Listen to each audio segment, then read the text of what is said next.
Welcome to Swaraj news. ముందుగా ముఖ్యాంశాలు చూద్దాం.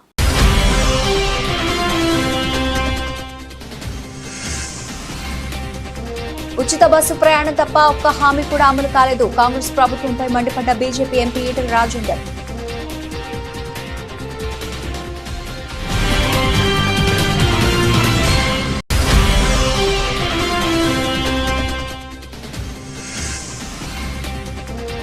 విద్యుత్ రంగంపై శ్వేతపత్రం విడుదల చేసిన ముఖ్యమంత్రి, విద్యుత్ రంగాన్ని భ్రష్టు పట్టించిందే చంద్రబాబు అంటూ కాకాని విమర్శలు.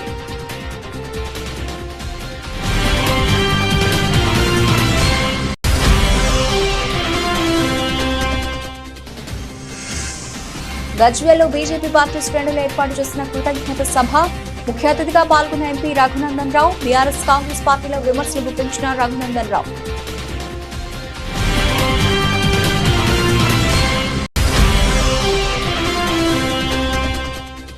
ఉపాధ్యాయులు లేక రోడ్డెక్కిన అయ్యవారిపల్లి ప్రభుత్వ పాఠశాల విద్యార్థులు. చిన్నంబావి మండలంలో చోటు చేసుకున్న ఘటన. తన పిల్లల భవిష్యత్తు దెబ్బతింటుందని తల్లిదండ్రుల ఆగ్రహం.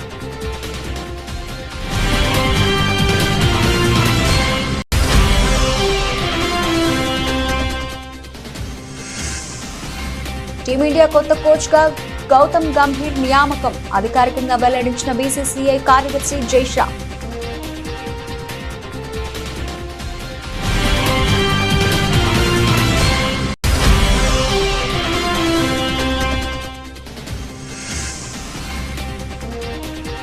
భారీ నష్టాల్లో స్టాక్ మార్కెట్లు. దిగువకు పయనిస్తున్న ఇండెక్స్ లోని అన్ని సూచీలు.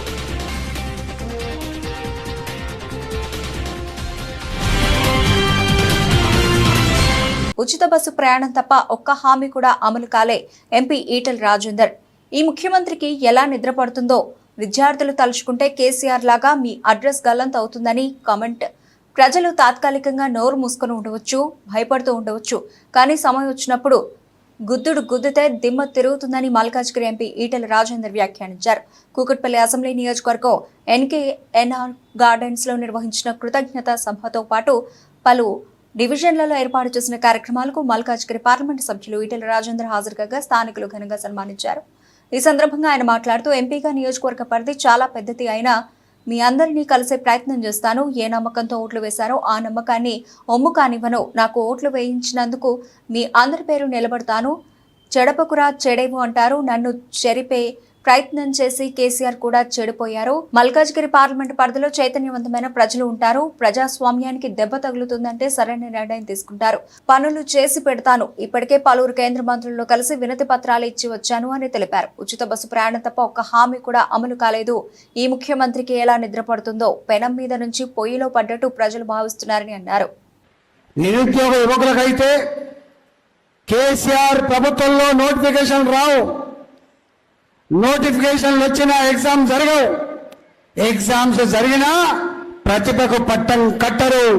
బ్రోకర్లకే నౌకర్లు వస్తాయని చెప్పి మాట్లాడిన వ్యక్తి రేవంత్ రెడ్డి గారు.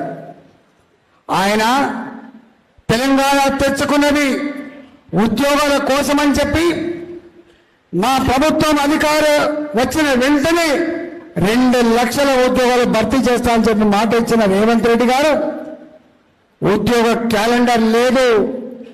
ఇవాళ టీచర్ల నోటిఫికేషన్ కావచ్చు, గ్రూప్ 2 నోటిఫికేషన్ కావచ్చు, ఇంకా ఇతరత్ర నోటిఫికేషన్ కావచ్చు, 500, 400, 11,000 తప్ప 2 లక్షల ఉద్యోగాలు నోటిఫికేషన్ ఇవ్వలేదు. వాళ్ళు పాపం ఇవాళ మొత్తం అలజడి వ్యాపించింది తెలంగాణ వ్యాప్తంగా. చదువుకున్న యువత అంతా కూడా బగ్గుమంటుంది. ఇవాళ కన్నెర చేస్తుంది. ఈ ముఖ్యమంత్రి మీద యుద్ధం ప్రకటించింది. ఈ ప్రభుత్వం మీద అవిశ్వాసం ప్రకటించింది తెలంగాణ చదువుకున్న యువత. ఇవాళ చిన్న నౌకరి నుంచి మొదలుపెట్టి పెద్ద నౌకరి వరకు రాస్తున్నారు. వాళ్ళు అడుగుతున్న మాట ఏంటంటే, అయ్యా ముఖ్యమంత్రి గారు, నీవిచ్చిన ఆ నోటిఫికేషన్లో ఉద్యోగాల కోసం ఎగ్జామ్ రాయాలంటే కనీసం ఒక ఎగ్జామ్కు ఇంకొక ఎగ్జామ్కు 4 రోజుల గ్యాప్ ఇవ్వండి, 2 నెలల గ్యాప్ ఇవ్వండి, మేము ప్రిపేర్ అయ్యి రాసుకుంటామంటే వాళ్ళని తీసుకుపోయి పోలీస్ స్టేషన్ పెడుతున్నారు. వాళ్ళని తీసుకుపోయి కాలేజీలలో నిర్బంధిస్తా ఉన్నారు. వాళ్ళ మీద అక్రమ కేసులు పెడుతున్నారు. వాళ్ళు కనుక కోపం వచ్చి బాధేసి దీక్ష చేస్తే తీసుకుపోయి దవాఖానలో పడేసి దిక్కు దివాణం లేకుండా ప్రాణం పోయేంత వరకు చూస్తున్నారు తప్ప కనికరం లేని పరిస్థితులు చూస్తా ఉన్నాం. ఏపీ సీఎం చంద్రబాబు నాయుడు విద్యుత్ రంగంపై శ్వేతపత్రం విడుదల చేయడం తెలిసిందే. దీనిపై మాజీ మంత్రి వైసీపీ నేత కాకాణి గోవర్ధన్ రెడ్డి ధ్వజమెత్తారు. చంద్రబాబు విడుదల చేసిన శ్వేతపత్రం నిండా అబద్దాలేనని అన్నారు. జగన్ను విమర్శించడానికి శ్వేతపత్రం తీసుకొచ్చినట్టుందని మండిపడ్డారు. ఎక్కడైనా శ్వేతపత్రం అంటే సంబంధిత రంగంలో ఉన్న స్థితిగతులను వివరిస్తారని, అందుకు భిన్నంగా చంద్రబాబు వైసీపీ ప్రభుత్వంపై విమర్శలు చేయడానికి ప్రాధాన్యత ఇచ్చారని కాకాణి పేర్కొన్నారు. అసలు విద్యుత్ రంగాన్ని భ్రష్టు పట్టించిందే చంద్రబాబు అని వ్యాఖ్యానించారు. చంద్రబాబు హయాంలో డిస్కంలు కుప్పకూలాయని తెలిపారు. రాష్ట్ర ప్రయోజనాలు పట్టించుకోకుండా విద్యుత్ ఒప్పందాలు చేసుకుంది ఎవరు? చంద్రబాబు కాదా అని ప్రశ్నించారు. సౌర విద్యుత్ ధరలు బాగా తగ్గిపోయిన స్థితిలో కూడా యూనిట్ కు ₹7 చెల్లించేలా ఒప్పందం చేసుకున్నారని ఆరోపించారు. ట్రూ యాప్ ఛార్జీలకు ఆర్జుడు చంద్రబాబునని విమర్శించారు. గురించి మాట్లాడతా ఇవన్నీ నాకు తెలియదు, ఇవన్నీ నేను చూడలేదని నంగనాచి మాటలు మాట్లాడాడు. పాపం ఆ టెర్మినాలజీ ఆయనకు అర్థం కాలేదంట, కొత్తగా ఉందంట టెర్మినాలజీ వినడానికి. ట్రూ అప్ ఛార్జీలు అనేటువంటిది తమరే పాపం మర్చిపోయారా, లేకపోతే మతిమరుపుతో బాధపడతా ఈ విషయాన్ని కన్వీనియంట్గా పక్కన పెట్టారా? 2014 నుంచి 2018, 2019 వరకు తమరు దానికి తీసుకొచ్చినటువంటిది ఆమోదిత మరియు వాస్తవ పంపిణీ ఖర్చు అని చెప్పి ట్రూ అప్ ఛార్జీలు నిర్వహణకు సంబంధించి వ్యయం, అదేవిధంగా తరుగుదలకు సంబంధించి, మూలధనానికి సంబంధించినటువంటి ప్రతిఫలం, వీటన్నిటికీ సంబంధించి ఆ రోజు తమరు తీసుకున్నటువంటిది ఆ వ్యత్యాసాన్ని ఏదైతే ఉందో ఈపీఈఆర్సీ ఉత్తర్వుల ప్రకారం ఇవ్వాలని తమర హయాంలో చేసినటువంటి నిర్ణయం, తమరు తీసుకున్నటువంటి నిర్ణయం, తమర హయాంలో ఏపీఈఆర్సీ ఇచ్చినటువంటి నిర్ణయం, తమర హయాంలో వచ్చినటువంటి బాధుడు. కాబట్టి నువ్వు మన ఎన్నికల్లో చెప్పావు ట్రూ అప్ ఛార్జెస్ అన్ని కూడా నేను దాదాపుగా ఎత్తివేస్తానని చెప్పావు.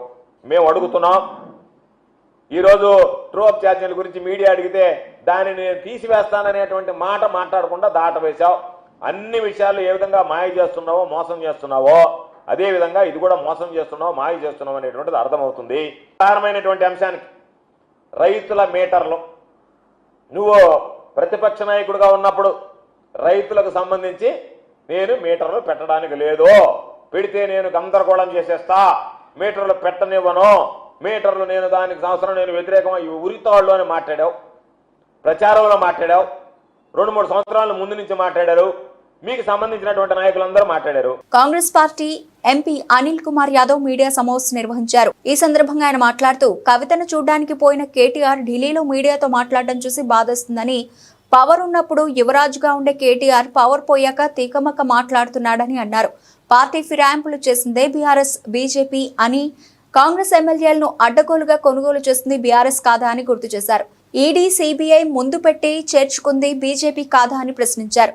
ప్రజాపాలనలో అమలు చేస్తున్న సంక్షేమ పథకాలు చూసి మా పార్టీలో చేరుతున్నారని, మేము ఏమీ వారిని రమ్మని అడగడం లేదని స్పష్టం చేశారు. కేటీఆర్ గారు ఇలా ఢిల్లీకి వెళ్ళి వాళ్ళ చెల్లె కవితని కలవడం జరిగింది. కలిసిన విషయం అందరికీ తెలుసు, మంచి విషయం. ఎందుకంటే చెల్లె బాధలు ఉన్నప్పుడు ఒక అన్నగా పోయి ఆమెకు భరోసా వేయడానికి కలవడానికి పోయిండు. కానీ ప్రెస్ కాన్ఫరెన్స్ పెట్టి ఆయన ఉన్న బాధని మళ్ళీ బయట పెట్టిండు. ఎందుకంటే ఆయన పాపం ఎలాంటి పని లేకుండా గత 10 సంవత్సరాలు ఒక యువరాజుగా బతికి ఇలా కనీసం పలకరియడానికి ఎవరు లేకుండా బాధపడుతున్నట్టున్నాడు. ఆయన ఏం మాట్లాడు ఆయనకే తెలియదు. కేవలం కాంగ్రెస్ని విమర్శించాలి, ప్రస్తుతంలో ఉన్న కాంగ్రెస్ గవర్నమెంట్ని విమర్శించాలనే ఒక ఉద్దేశంతో ప్రెస్ కాన్ఫరెన్స్ పెట్టినట్టున్నది. ఆయన ఏం మాట్లాడిన ఆయనకే అర్థమవుతుంది. ఎందుకంటే ఈరోజు ఆయన చెప్పిన విషయం ఏంటిదంటే కాంగ్రెస్ పార్టీ ఎమ్మెల్యేలను తీసుకుంటుందని ఆయన మా పైన ఆరోపణలు చేస్తున్నారు. ఆయన గత చరిత్ర మర్చిపోతున్నట్టున్నాడు. గతంలో వాళ్ళే స్వయంగా కాంగ్రెస్లో గెలిచిన ఎమ్మెల్యేలు అందరినీ కూడా తీసుకోవడం జరిగింది. మేము కాంగ్రెస్లో ఈరోజు ఎవరు కూడా ఎమ్మెల్యేలను తీసుకున్నారు, వాళ్ళు స్వయంగా వాలంటరీగా వాళ్ళు వస్తున్నారు. ఎందుకంటే ఈరోజు కాంగ్రెస్ పార్టీ సంక్షేమ పథకాలు ప్రజలకు వెళ్తున్నాయి, ప్రజలందరూ ఆనందంగా ఉన్నారని వాళ్ళందరూ కూడా కాంగ్రెస్ పార్టీ వైపు చూస్తున్నారనే ఉద్దేశంతో వాళ్ళ ఎమ్మెల్యే స్వయంగా మా తానికి వచ్చి మా పార్టీలో జాయిన్ అవుతున్నారు. ఆయన మాట్లాడుతూ ఆయే రామ్ గయే రామ్ అంటున్నారు. ఈరోజు తెలంగాణ ప్రజలందరికీ తెలుసు ఆయే రామ్ గయే రామ్ ఎందుకు ఎవరంటే టీఆర్ఎస్ పార్టీ, కేటీఆర్ కుటుంబం. ఎందుకంటే వాళ్ళు వచ్చిర్రు, వాళ్ళు దోచినంత దోచుకున్నారు. ఇలా తెలంగాణ ప్రజలే వాళ్ళకు బుద్ధి చెప్పారు. మొన్న కూడా ఎలక్షన్స్లలో చూసినాం మనం, రాష్ట్ర ఒప్పందం ఏదైతే శ్రీకట్లో సంసారం చేస్తున్నారు బీజేపీ, టీఆర్ఎస్ పార్టీ నాయకులు. ఎందుకంటే మొన్న బీజేపీ నాయకులకు 8 పార్లమెంట్ సీట్లు గెలిచిరంటే అది కేవలం టీఆర్ఎస్ పార్టీ పూర్తి మద్దతు ఇచ్చి వాళ్ళని గెలిపించిన విషయం తెలంగాణ ప్రజలందరికీ కూడా వాళ్ళందరూ కూడా తెలుసు. గుంటూరు జిల్లా ఉండవల్లి కృష్ణా పశ్చిమ డెల్టా ప్రధాన కాలువకు జలవనరుల శాఖ మంత్రి నిమ్మల రామానాయుడు సాగునీటిని విడుదల చేశారు. ఖరీఫ్ సీజన్ ప్రారంభం కారణంగా ఉండడంతో డెల్టాకు సాగునీటిని విడుదల చేశారు. ఉండవల్లి డెల్టా ప్రధాన రెగ్యులేటర్ వద్ద మంత్రి ప్రత్యేక పూజలు నిర్వహించి నీటిని విడుదల చేశారు. డెల్టా కింద 5.7 లక్షల ఎకరాలకు అవసరమైన నీటిని విడుదల చేశారు. సాగునీటితో పాటు రేపల్లె, చీరాల, పొన్నూరు, బాపట్ల, గుంటూరు మున్సిపాలిటీలకు అవసరమైన తాగునీటిని విడుదల చేశారు. మంత్రితో పాటు జలవనరుల శాఖ గుంటూరు పర్యవేక్షక engineer Umamaheswara Rao, EE Mallikarjuna Rao, DE NKV Prasad పాల్గొన్నారు.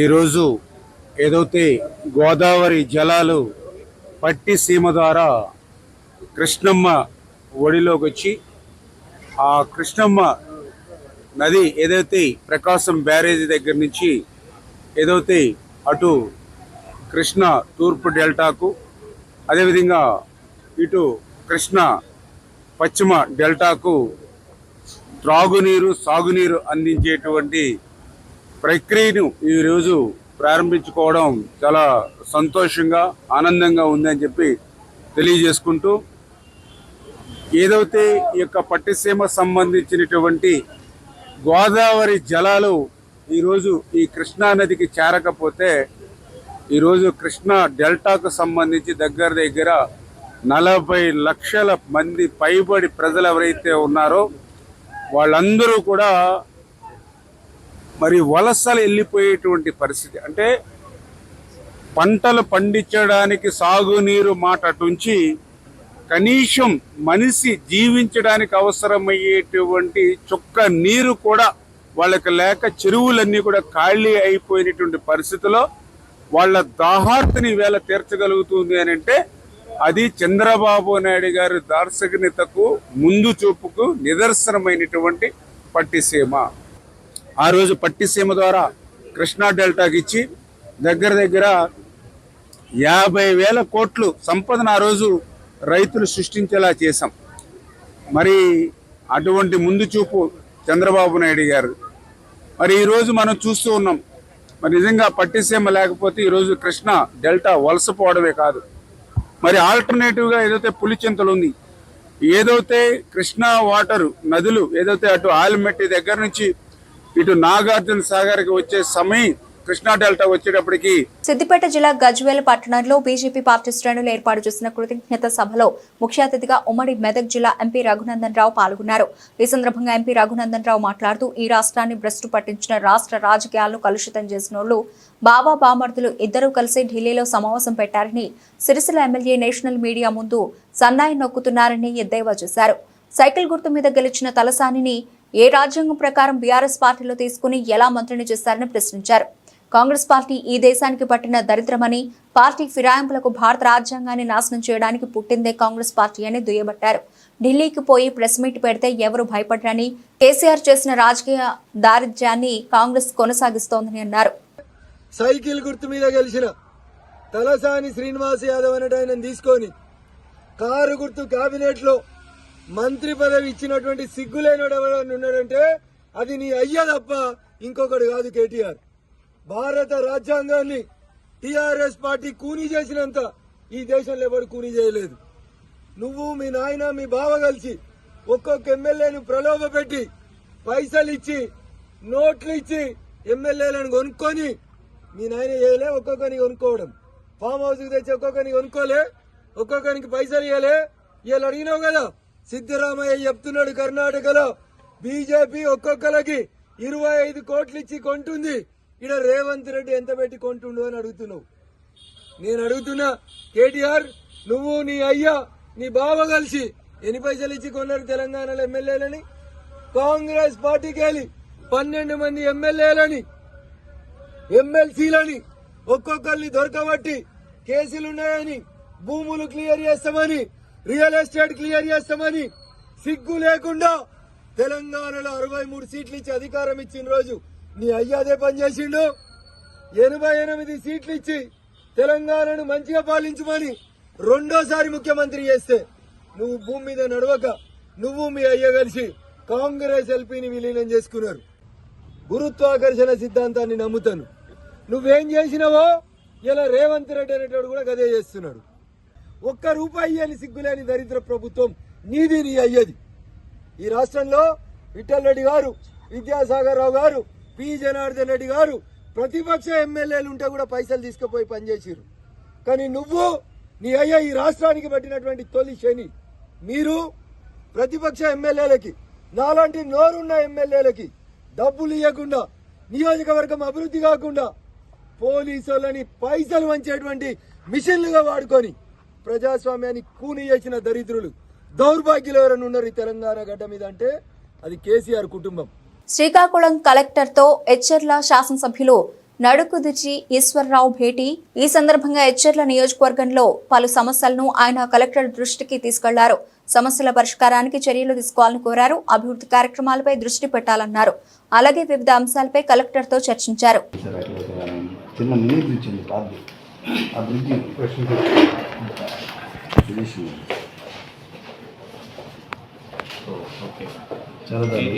ఎవర్ బ్రిడ్జ్ ఇది పిఆర్ లేకపోతే ఇరిగేషన్ సార్. ఇరిగేషన్ ఉంది, పక్కనే స్కూల్ సార్. ఇది బ్రిడ్జ్ ఎదురుగా మన దుప్పలవలస స్కూల్ ఉంది సార్, ఏపీ రెసిడెన్షియల్ స్కూల్. ఆ పిల్లలకి వెళ్ళే వరకు దీని మీద చేస్తారు అనమాట. ఇదే స్కూల్ సార్. ఇట్లాగే వెళ్తారు. ఈ రేంజ్లో ఎప్పుడైతే పడిపోతుందో తెలియదు. ఆల్మోస్ట్ కొన్ని ఎదురుగా ట్రాక్టర్స్ కూడా వెళ్ళిపోతుంది. ఆ వెయిట్కి ఎప్పుడు పడిపోతుందో నేను చూసి అబ్జర్వ్ చేశాను సార్. అది టెంపరీగా కానీ మనం అందాక చేయించుకుంటే sir, at least permanent bridge sanction అయ్యేదని టెండరింగ్ అది అయ్యే లోపు మనం టెంపరీగా మనం మీరు అది చేస్తే ఏఈ గారికి, ఎస్సీ గారికి టెంపరీగా చేయించవచ్చు సార్. చిన్న వర్క్ వెళ్ళి అంటే సపోర్ట్ ఇవ్వడానికి టెంపరీగా స్టోన్ వర్క్ చేయించామనుకోండి సార్. స్టోన్ కన్స్ట్రక్షన్ కలువ ఇట్లా ఉన్నదాన్ని మనం చేయించుకుంటాం. మెయింటైన్ చేపిస్తాం. అంటే దీన్ని ఏమంటారు, దీన్ని గుర్రపడెక్ అంటారు. వాటర్ని బ్రేక్ చేయాలి సార్. దీన్ని మెయింటైన్ చేయవలసిన పని ఉన్నాయి. ఇది ఇప్పుడు మనం మన ఏరియాలో మనం చేయించుకుంటాం సార్. కానీ మనకన్నా ముందు ఒక 12 కిలోమీటర్స్ సంతకవటి మండలంలో ఉండిపోయింది సార్. కేర్లంపూడి మండలం సోమవరం గ్రామంలో సోమవారం ఎత్తిపోతల పథకాన్ని పునరుద్ధరించి బుధవారం జగ్గంపేట ఎమ్మెల్యే జ్యోతుల నెహ్రూ చేతుల మీదుగా పంప్ హౌస్ కు రిబ్బన్ కట్ చేసి స్విచ్ ఆన్ చేసి ప్రారంభించారు.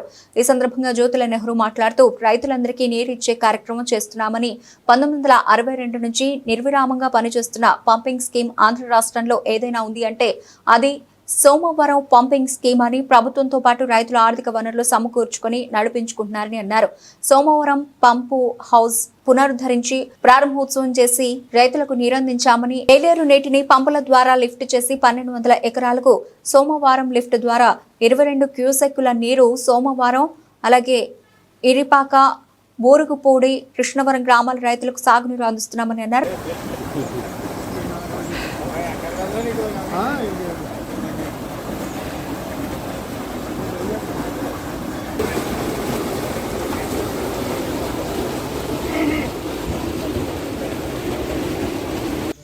రైతులకు నీరిచ్చే కార్యక్రమంలో ఉన్నాం. అయితే ఇవన్నీ లిఫ్ట్ ఇరిగేషన్లు ఎప్పుడో 1962 నుంచి పనిచేస్తున్నటువంటి స్కీము ఏదైనా ఆంధ్ర రాష్ట్రంలో ఉంది అంటే ఆగకుండా సోమవారం లిఫ్ట్ ఇరిగేషన్ స్కీమ్ ఒకటి. అంటే దీనికి మెయిన్గా ప్రభుత్వం యొక్క ప్రోత్సాహం కాదు, ప్రభుత్వాల కంట రైతుల ప్రోత్సాహం. ఇవాళ ఇక్కడ రైతు ఎకరానికి 400 రూపాయలు వేసుకుని మెయింటెనెన్స్ అంతా కూడా వాళ్లే భరిస్తూ ఈ స్కీమ్ని నిర్వహణ చేస్తున్నటువంటి పరిస్థితి. రైతుల్లో ఐక్యత ఉంటే ఏదన్నా చేయొచ్చు అనడానికి ఇదే నిదర్శనం. చెరువులో అయాచితంగా వచ్చినటువంటి నీరునే సక్రమంగా పంచుకున్నటువంటి పరిస్థితి ఉంటుంది. అలాంటి చిన్న చిన్న ఇబ్బందులు వస్తున్నా సరే కానీ దీన్ని ఆర్థిక వనరు లేకపోయినా ఆర్థిక వనరును రైతులే సమకూర్చుకుని ఈ స్కీమ్ని దిగ్విజయంగా 2 పంటలు కూడా పండించుకుంటున్నటువంటి పరిస్థితి. ఇక్కడ ఏలేరు ఏదైతే శాండ్ తీసేయడం వల్ల ప్రతి సంవత్సరం అడుక్కుపోతున్నటువంటి పరిస్థితి ఉంది. ఈ పరిస్థితుల్లో కొద్దిగా నీరు కూడా మోటార్లకు అందనటువంటి పరిస్థితుల్లో వాటర్ వర్క్స్ సైనికపూరి డివిజన్ కార్యాలయంలో జనరల్ మేనేజర్ అశోక్ ని కలిసి drainage pipe lines, borewells, sealed ఎత్తివేత, అలాగే బిల్లుల మోత తదితర సమస్యలపైన చర్చించడం జరిగింది. ఈ సందర్భంగా మల్కాజ్గిరి వీలో ఉన్న సమస్యలపై యుద్ధ ప్రాతిపదికన చర్యలు చేపట్టాలని మల్కాజ్గిరి కార్పొరేటర్ శ్రవణ్ అన్నారు. స్పందించిన జనరల్ మేనేజర్ అశోక్ తప్పకుండా తొందరలోనే పనులు పూర్తి చేస్తామని హామీ ఇచ్చారు. లేకపోతే ఆయన అంతా ఫోన్ చేసి ఇట్లా వస్తలేదంటే పెద్ద మనిషి 80 ఏళ్ళు రాకపోతే నేను మళ్ళీ డబ్బులు ఇట్లా సపరేట్ రాకి చెప్తే పోయి మీరు అన్నది ఏంటంటే మీరు అన్నది నిజమే. ఎందుకంటే ఆ సర్వే జనరేట్ చేస్తే అది వాళ్ళకి తెలియట్లేదు, కొందరికి తెలుస్తుంది, కొందరు తెలియట్లేదు. తెలియని తెలియజెప్పాలంటే మరి వాళ్ళు మెసేజ్ పెట్టాలి. చాలా ప్రాబ్లం ఉంది సార్. ఇంకోటి కమర్షియల్ బిల్డింగ్ చేస్తున్నారు సార్ ఈ మధ్య. ఇదేందో నాకు అర్థమైంది. మెయిన్ రోడ్ వస్తున్నారు. ఇప్పుడు ఒక స్టెకర్ కనిపించింది మొన్న February 24 లో కన్వర్ట్ చేశారు కమర్షియల్ లో. కన్వర్ట్ చేసిన తర్వాత మొన్న జూలైలో బిల్ ఇస్తే మొత్తం సెప్టెంబర్ 22 నుంచి ఇప్పటిదాకా పడింది. అది ఎలక్ట్రికల్ సార్తో మాట్లాడాను నేను ఆల్రెడీ. సార్తో మాట్లాడితే మీరు ఒక లెటర్ రాసి పంపించండి, హెడ్ హౌస్ మార్చాలి. అంటే ఫస్ట్ ఆఫ్ ఆల్ అదొకటి. సెకండ్ థింగ్ ఏంటంటే వాళ్ళ ఇంట్లో ఉన్నది ఒకటే సెటర్. ఇప్పుడు 50 స్క్వేర్ మీటర్స్ అంటే అట్లీస్ట్ 10 into 5 మీటర్స్ మీటర్స్ లో కదా. కానీ ఇక్కడ వాళ్ళు ఒక్కసారి మాట్లాడారా చెప్పు. ఒక్క ఇష్యూ ఈ రోజు ఎక్కడ ఎక్స్పెక్ట్ చేసి చెప్తున్నారు మీరు. అరే ఎక్కడ పోతా నీళ్లు ఇప్పుడు నేను అనేది అదే.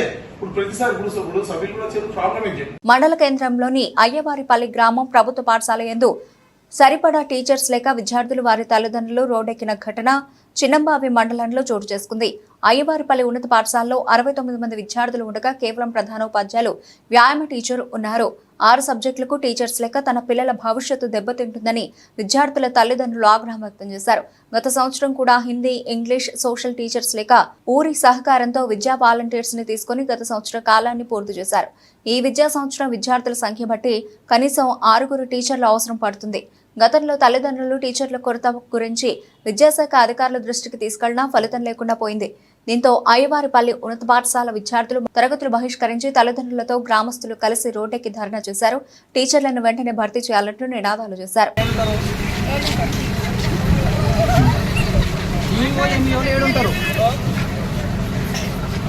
ఫస్ట్ మీరు మాకు ఈ సబ్జెక్టులకు లేరు, మీకు టీచర్లు ఉన్నారా?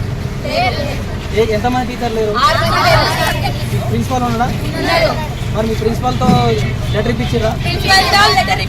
ఏడు మీ ప్రిన్సిపాల్ ఎవరు?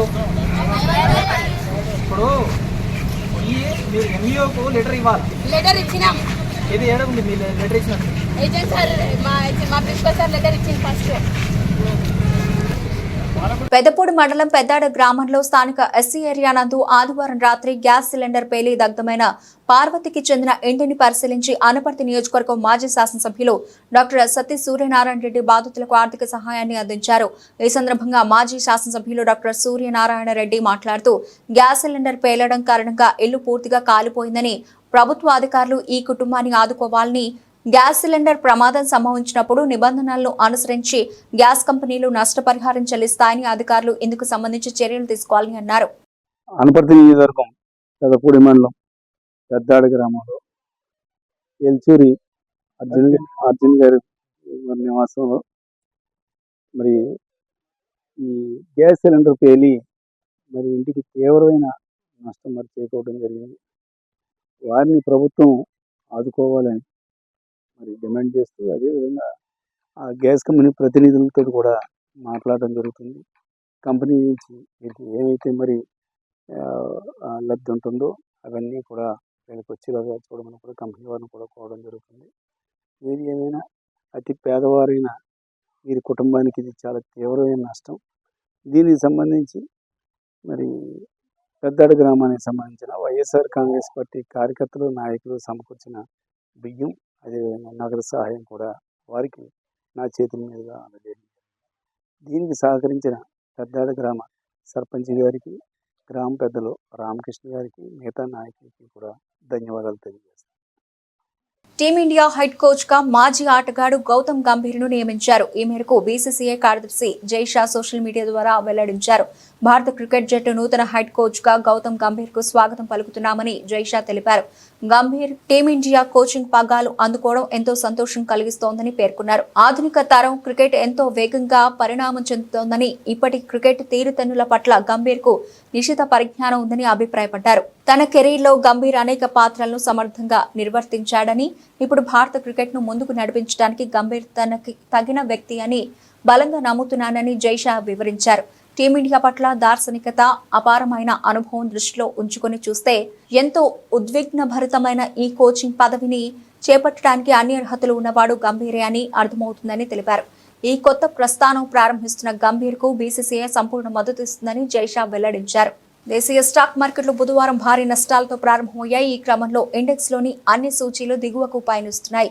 ఈ నేపథ్యంలో ఉదయం 10:15 నాటికి సెన్సెక్స్ 371 పాయింట్ల నష్టపోయి 79,989 పరిధిలో ఉండగా, నిఫ్టీ 102 పాయింట్లు తగ్గి 24,330 స్థాయి వద్ద ఉంది.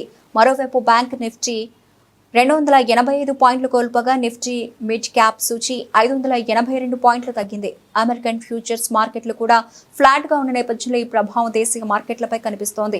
ఈ క్రమంలో ప్రస్తుతం M&M, HCL చెక్, SBI, Shriram finance, coal India stocks top 5 నష్టాల్లో ఉండగా, Maruti Suzuki, Eicher motors, Britannia, NTPC, Divi's labs వంటి సంస్థల స్టాక్స్ టాప్ 5 లాభాల్లో ఉన్నాయి. జూలై 9న విదేశీ సంస్థాగత ఇన్వెస్టర్లు 314.46 కోట్ల రూపాయల విలువైన షేర్లను కొనుగోలు చేయగా, దేశీయ సంస్థాగత ఇన్వెస్టర్లు 1,416.46 కోట్ల రూపాయల విలువైన షేర్లను కొనుగోలు చేశారు. బులెటిన్ ముగించే ముందు హెడ్లైన్స్ మరోసారి.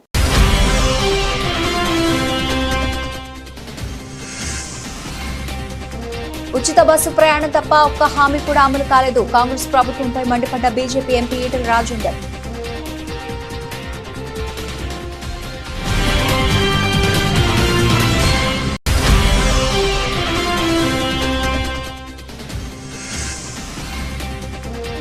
విద్యుత్ రంగంపై శ్వేతపత్రం విడుదల చేసిన ముఖ్యమంత్రి, విద్యుత్ రంగాన్ని భ్రష్టు పట్టించిందే చంద్రబాబు అంటూ కాకాని విమర్శలు.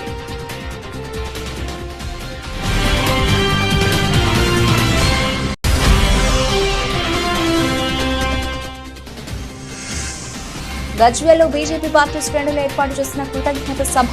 ముఖ్య అతిథిగా పాల్గొన్న ఎంపీ రఘునందన్ రావు. బీఆర్ఎస్ కాంగ్రెస్ పార్టీలో విమర్శలు గుప్పించిన రఘునందన్ రావు.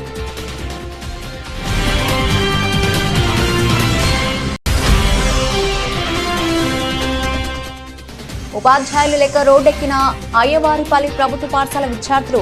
చిన్నంబావి మండలంలో చోటు చేసుకున్న ఘటన. తన పిల్లల భవిష్యత్తు దెబ్బతింటుందని తల్లిదండ్రుల ఆగ్రహం.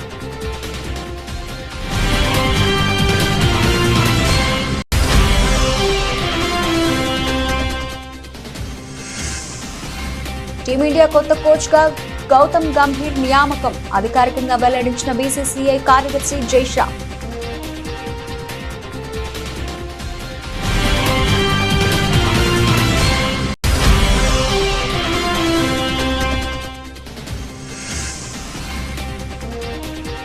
భారీ నష్టాల్లో స్టాక్ మార్కెట్లు. దిగువకు పయనిస్తున్న ఇండెక్స్ లోని అన్ని సూచీలు.